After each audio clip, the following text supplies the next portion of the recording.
시황의 해설자들, 오늘은 메리츠증권 광화문 금융센터 신영목 이사님과 시장 전략 그리고 히든 밸류 종목 발굴하겠습니다. 오늘은 화상으로 만납니다. 이사님 안녕하십니까? 안녕하세요. 네. 최근에 장 상황을 좀 보면서 그동안 말씀하셨던 기업들이 뭐 LIG, 넥슨, 셀트리온 제가 기억하는 것만 쭉쭉 가는 걸 보면서 뭐 종목이 잘 간다는 것보다 이제 장이 정상화가 좀 됐구나. 그동안은 좋은 기업을 얘기해도 반응하지 않다가 그래서 굉장히 좀 기뻤고요. 예, 오늘 주제부터 좀 보고 말씀 이어가면요. 시장은 2,500을 회복하며 가는데 반도체 쪽에서 또 부정적인 실적 가이드 하향과 함께 어려움이 있습니다. 반도체 얘기와 시장 얘기하고 종목 이야기 하겠습니다. 먼저 시장은 2,500을 터치를 했고요. 오늘 미국의 7월 소비자 물가지수 발표를 앞두고 있는데 어떻게 보세요? 단기적인 방향성은? 일단 6월 CPI죠. 6월 CPI가 피크아웃으로 이제 시장에서 인식하고 있기 때문에 아마 뭐 7월 CPI는 아마 6월보다 낮게 나올 것으로 이제 시장은 예상하고 있고요.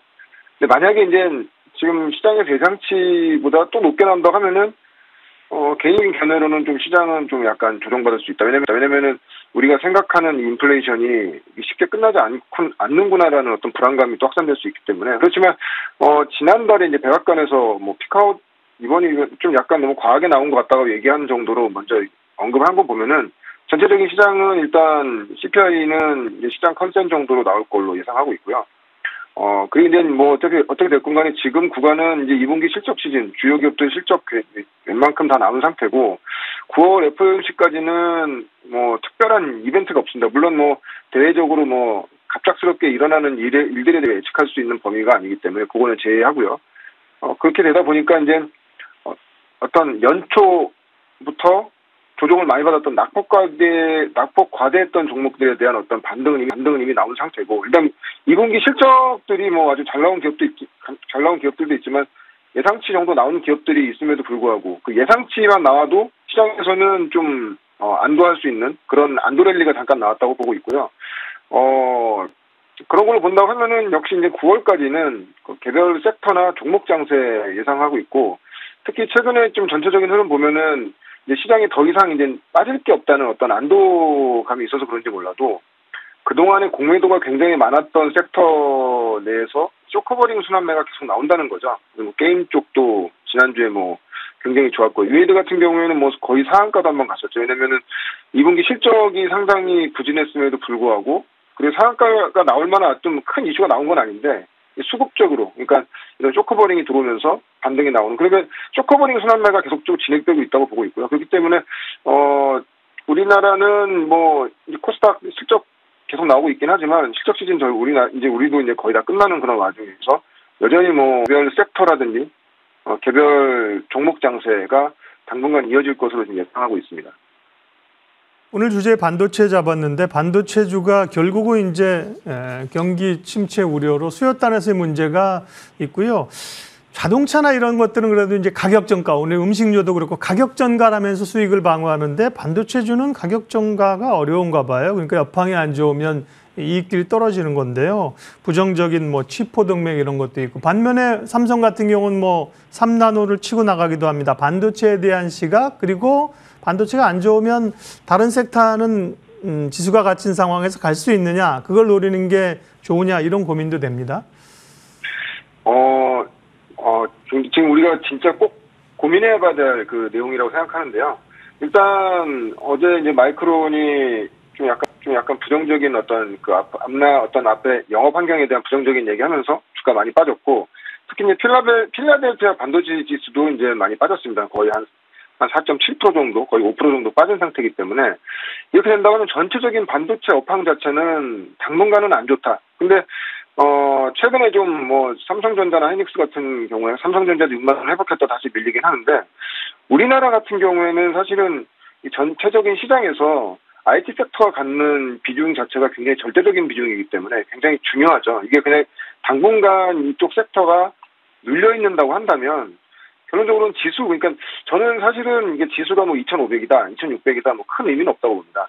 왜냐면 결론적으로 내가 들고 있는 종목이 가야지 중요한 건데, 당분간은 좀 지수단으로 봤을 때는 좀 눌려있는 장이, 장이 될 수밖에 없겠구나. 왜냐면은 업황 자체적으로도, 글로벌 업황 자체도, 필라델피아 반도체 빠지고, 마이크론도 저렇게 빠진 상황에서 우리나라 삼성전자와 하이닉스만 갈 수 있는다는 논지는 약하거든요. 근데 거기에 또 중요한 게, 사실은 지금 마이크론 실적 발표하기 전에, 좀 중요한 이슈가 있었죠. 지금 이슈가 진행 중인 건데, 치포 동맹에 대한, 그 동맹에 참여하냐 안 하냐에 대한 어떤 그런 좀 시장에 많은 해석들이 있는데, 사실은 지금은 우리나라는 어떻게 보면은 반도체 업황에 대한 어떤 안 좋은 그런 분위기보다는 이 치포 동맹에 가입하느냐 안 하느냐에 따라서 과연 중국이 어떻게 반응하냐가 굉장히 좀 큰 불확실성이라는 거죠. 그러니까 이거는 사실은 우리가 예측할 수 없는 어떤 불확실성이 확대되는 것이고, 시장에서는 항상 가장 좋은 게 기대감, 모멘텀, 그리고 가장 주가가 빠질 때 안 좋게 빠지는 게 이제 불확실성이 확산되면서 빠지는 건데, 지금 반도체 업황 자체가 안 좋아지는 상태에서 지금 어떤 그 치포 동맹의 참여 여부에 따른, 참여하느냐 참여하지 않느냐 여부에 따른 어떤 불확실성이 확대되는 그런 구간이고, 특히나 지금 아시겠지만 최근에 이제 중국과 대만과의 이 사이가 관계가 더 악화되고 있는 상황에서 바로 그 옆에 있는 주변국인 우리나라도 약간 미국의 어떤 이런 정책적인 이런 거에 동조하는 흐름을 간다고 하면은, 사실은 지금 중국이 아직 이제 시진핑이 이제 시진핑 주석의 재집권이 이제 10월에 결정될 건데, 그 전까지는 조용한다고 하더라도 만약에 그 이후의 그림까지 그려다 본다고 하면은 이런 여러 가지 부분들이 나중에 하반기에는 좀 우려감으로 나오지 않겠는가, 저는 그렇게 보고 있고요. 그래서 좀 굉장히 우리한테는 이 IT가 가느냐 안 가느냐, 이게 불확실성이 굉장히 큰 중요한, 좀 어떻게 보면 우리의 어떤 이 포트를 구분하는 분기점이라고 볼 수 있을 것 같고요. 근데 우연의 일치인지는 모르겠는데, 지금 치포 동맹 얘기가 나오면서 지금 제약바이오 쪽의 섹터가 세지고 있다는 거죠. 그 셀트리온이 지금 올라오고 있는 거라든지, 제약바이오 좀 한미약품이라든지, 셀트리온 이 새 종목 삼형제라고 하죠. 이게 최근에 이제 또 합병 얘기도 나오긴 했습니다만, 그거 제외하고도 바이오 쪽에서는 소위 말해서 대장주라고 할 수 있는 그 HLB가 또 최근에 또 흐름이 굉장히 좋거든요. 차트 바이오에 관심 없는 분들은 차트 안 보시겠지만, 한번 차트를 열어보시면 아시겠지만, HLB처럼 저렇게 무거운 주식이 지금 최근에 그 흐름이 굉장히 좋습니다. 쇼커버도 계속 들어오고 있고, 그런 걸로 본다고 하면은, 우리가 이제 시장을 볼 때 딱 그런 어떤 이분법적인 논리가 있잖아요. 참 우리나라 시장에만 있는 그런 논리인데, IT와 바이오는 같이 갈 수 없다. IT가 세지면 바이오 약해지고, 바이오가 세지면 IT는 약해진다라는 그런 어떤 이게 시장의 어떤 수급적인 논리가 있는데, 지금 IT가 약해지는, 치포 얘기가 나오면서 삼성전자가 어떤 기술적 반등이 끝난 구간부터 셀트리온 삼형제랑 그리고 HLB가 그때부터 좋아졌다는 말은, 당분간은 좀 시장은 역시 이제 IT 이제 답답한 수급이 성장주, 소위 말해서 성장주, 우리가 대표적으로 성장주는 제약바이오 쪽, 그리고 이제 최근에는 신재생까지 2차 전지까지 포함해서 얘기를 하는데, 성장주 쪽으로 좀 더 모멘텀이 되는 그런 쪽으로 시장의 수급이 가는 것이 아닌가. 그러니까 이거는 사실은 미국과는 또 전혀 다른 얘기입니다. 미국은 IT가 약하다고 해서 바이오 쪽이 세지고 그런 건 아닌데, 이게 좀 우리나라만 자체적인 수급인데, 이렇게 된다면 당분간은 좀, 지금 최근에도 최근 며칠 어떤 시장의 흐름 보시면 아시겠지만, 신재생이라든지 2차 전지, 그리고 바이오 쪽이 상당히 좀 흐름이 좋거든요. 최근에 보면은 게임 쪽도 좀 단기 반등이 되게 세게 나온 상태이기 때문에. 그래서 한 어떤 시장의 큰 매크로적인 어떤 이슈가 있기 전까지는, 좀 이쪽 섹터 내에서의 순환매가 나오지 않겠는가. 그러면 우리 이 방송을 시청하시는 분들은 둘 중에 하나죠. 조정받는 IT 쪽을 그러면 이 구간에서 사느냐, 아니면은, 지금 당분간 좋아질, 지금 흐름이 좋은 또 신재생이라든지 이 성장주 쪽을 하느냐, 요 구분인데, 저는 계속 말씀드리지만 시장은 저는 약간 보수적으로 계속 봐야 된다고 말씀드리고 있고요. 제가 추천드린 어떤 종목이라도 목표가가 아니더라도 어느 정도 그 수준에 가면은 일단 차익 실현을 하고 꼭 현금을 좀 들고 가자, 이렇게 말씀드리고 싶고, 현금만 있으면 사실은 이 변화하는 시장에 대응할 수 있기 때문에 좀 약간 그런 현금화 전략을 계속 세워가시는 그런 그런 예. 전략이 상당히 중요할 것으로 생각하고 있습니다. 예. IT의 대척점에 바이오가 있군요. 예. 그러면 이제 히든 밸류 종목 보겠습니다. 지난번에도 셀트리온 제약, 소위 셀트리온 계열을 얘기를 하시고 나서 쉬는 듯 하면서 굉장히 많이 올라오면서 바이오가 주도권을 쥐고 있는데 오늘도 이제 바이오 가운데 한 기업을 소개를 해 주십니다.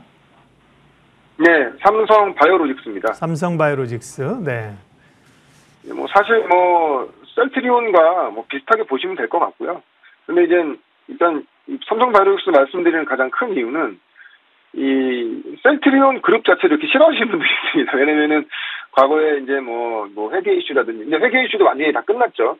그러니까 너무 공매도라든지 여러 가지 이슈 때문에 바이오시밀로 좋은 건 아는데 셀트리온은 못하겠다 하신 분들도 있는데 만약 셀트리온을 못하신다고 하면은 삼성 바이오로직스도 굉장히 좀 좋은 어떤 투자처가 될 수 있다고 보고 있고 글로벌 그 바이오시밀러 그 어떤 지금 캐파 기준을 했을 때는 암젠이 지금 1위고요. 화이자, 셀트리온이고 그다음 삼성 바이오로직스죠. 그래서 삼성 바이오로직스도 분명히 이 어떤 경기 침체의 수혜, 그러니까 제가 셀트리온을 먼저 말씀드렸을 때 가장 먼저 말씀드린 게 뭐 어떤 뭐 수급적으로 공매도가 이렇습니다, 저렇습니다, 뭐 이런 이슈를 말씀드린 게 아니라 산업적으로 경기 침체의 최대 수혜가 결론적으로 바이오시밀러가 될 수밖에 없다. 각 주요국들의, 각 선진국들의 어떤 재정 상태가 지금 넉넉하지 않은 상태에서, 왜냐면 군비도 지금 늘려야 되고, 지금 자국의 어떤 뭐 산업도 보호해야 되는 이런 와중에서 어떤 국민 건강에 관련된 이런, 어떻게 됐든 간에 이게 지금 살림살이를 계속 좀 줄여야 되는데, 오리지널을 쓰는 것보다는 당연히 약의 효능은 똑같은데 가격이 싼 바이오시밀러 쪽을 각국 정부에서 적극적으로 추천할 수밖에 없는 그런 흐름인 거고요. 이번에 이제 뭐 미국에서도 그런 흐름이 좀 나왔고 비비법안 자체 내에도 바이오시밀러에 대한 그런 연금이 나왔기 때문에 그러니까 산업적으로 굉장히 좋다는 것이죠. 그리고 특히 우리나라 같은 경우에는 지금 봤을 때 환율적인 수혜 부분도 굉장히 큰 상태죠. 왜냐하면 연초에 1,200원이었던 환율이 지금 3,300원대로 지금 올라가 있는 상태고, 그러니까 그렇기 때문에 무엇보다도 침체에 굉장히 성장이 되는 그런 산업이고요. 그러니까 뭐 셀트리온이든지 삼성 바이오로직스도 마찬가지. 특히 이제 삼성 바이오로직스는 올해 사상 최대 실적 지금 예상하고 있습니다. 이제 내년까지도 연결될 거, 그 사상 최대 실적이 연결될 거로 생각하는데 삼성 바이오에피스가 이제 연결 기준으로 잡히면서 작년에 한 1조 5천억 했던 매출이 올해는 2조 3천억까지 지금 예상이 되고 있고 영업이익률도 5,300억에서 거의 한 8천억 단까지 올해 지금 예상되고 있는 상태이기 때문에 내년도에는 지금 사공장이 본격적으로 가동이 됩니다. 올해 이제 일단 실험 물량이 가동이 되고 내년에 또 사공장 기존에 지었던 사공장이 내년부터 본격적으로 가동이 시작되면 이미 다 수주를 받아놓은 상태거든요. 그렇게 된다고 하면은 매출이나 영업이익이 더 늘어날 수밖에 없겠죠. 그리고 항상 보면 삼성 바이오로직스의 어떤 그 주가 흐름으로 봤을 때 어떤 실적이 잘 나와서 주가가 이렇게 올라가는 상태가 아니라 공장 증설을 할 때마다 이 삼성 바이오로직스의 굉장히 이 주가 퍼포먼스가 굉장히 좋았거든요. 근데 지금 올해 최근에 이제 보고서에서 나왔지만 올해 뭐 잘하면 5공장도 올해나 내년쯤에는 다시 또 착공될 가능성이 높다. 왜냐하면 그만큼 수주를 많이 받고 있다는 상태죠. 그렇기 때문에 이런 침체 구간에서 성장이 되는 이런 상태이기 때문에 이 어떤 시장의 대장주로서, 그러니까 사실은 지금 어떤 삼성전자라든지 하이닉스 같은 IT 섹터를 담지 못하는 수급들이 상대적으로 산업 자체가 좋아지고 실적이 좋아지는 이런 바이오시밀러의 어떤 주도주들을 시장에서 선택할 수 있을 가능성이 여전히 높다고 보고 있고, 그래서 셀트리온에 대한 어떤 거부감이 있으신 분들, 뭐 그런 분들은 그럼 삼성 바이오로직스 지금 구간도 좋다고 봅니다. 최근에 이제 드디어 이제 일본 고점, 주봉 고점 뚫고 이제 서서히 우상향으로 가는 그런 흐름인데 뭐 이게 다른 어떤 뭐 바이오주들처럼 막 탄력적으로 가진 않겠지만 이런 식으로 서서히 우상향에 가는 그런 흐름이 나오지 않겠는가 저는 예상하고 있습니다. 네, 삼성 바이오로직스는 88만 8천 원인데요. 대략 이제 가격 전략 어느 정도 위로 보면 될까요? 일단 목표가는 저는 뭐 120만 원 정도 보고 있고요. 손절가는 한 82만 원 정도. 손절가 짧게 잡아드렸어요. 왜냐하면 경기 방어적인 성격이 강하기 때문에 저 정도 손절가를 깰 정도면은 시장에 우리가 알지 못하는 큰 충격이 올 수 있다고 저는 생각해서요. 손절가는 짧게 잡아드리고요. 참고로 이 바이오시밀러에 관련돼서 좀 더 말씀드리자면 2015년부터 20년까지 그 블록버스터급 신약들의 어떤 그 특허가 만료되면서 바이오시밀러 시장이 한 40조에서 50조 정도 시장이 형성되면서 그 시장을 그 자양분 삼아서 셀트리온 그룹과 삼성 바이오로직스가 같이 성장을 했던 것이거든요. 근데 이건 바이오 쪽에 관심 있는 분들, 제약바이오 쪽에 관심 있는 분들은 아시겠지만 조만간 이제 휴미라, 전 세계에서 제약과 바이오를 통틀어서 단일 품목으로 가장 많이 팔리는 약이죠. 휴미라도 특허가 만료되고 올해부터 지금 아직 전체적으로 제가 정확하게 집계된 그 자료를 찾다가지 못 찾았는데 22년부터 25년까지 이렇게 휴미라처럼 특허가 만료되면서 신규로 형성되는 바이오시밀러 시장이 한 40조에서 50조 예상됩니다. 그러니까 기존에 영위했던 새로운 시장이 앞으로도 그만큼의 시장이 생기는 것이기 때문에 그렇게 된다고 하면은 경기 침체 수혜도 되긴 하겠지만 단순히 경기 침체로 이 섹터들이 어떤 경기 방어적인 성격으로 올라온다는 그런 컨셉보다는 산업적인 흐름에서도 성장되는 산업이라고 보시면 될 것 같습니다. 그렇다고 한다면은 지금 구간에서도 좀 약간 장기 투자로는 좀 가져가야 되는 그런 구간이라고 보고 있고 대신에 좀 이런 우리나라의 어떤 수급적인 특성상 이런 흐름이 좀 있어요. 뭐냐면은 IT가 세지거나 시장이 반등 나오면 신기하게도 이 삼성 바이오로직스나 셀트리온이 좀 조정을 받고요. 장이 뭐 박스권이라든지 조정받으면 오히려 또 강해지는 게 완전히 진짜 경기 방어적인 성격이 지금 주가에 나타나고 있는데 그런 부분을 제외하고라도 성장주로서도 우리가 좀 바라봐야 되는 그런 섹터가 아닌가. 바이오시밀러 자체를 그런 섹터로 좀 봐야 되는 거 아닌가 그렇게 생각하고 있습니다. 지난번에 이제 셀트리온을 얘기를 해주셨고요. 오늘은 추가적으로 삼성 바이오로직스에 대한 얘기를 해주셨습니다. 메리츠증권 광화문 금융센터 신영목 이사님 함께했습니다. 고맙습니다. 고맙습니다.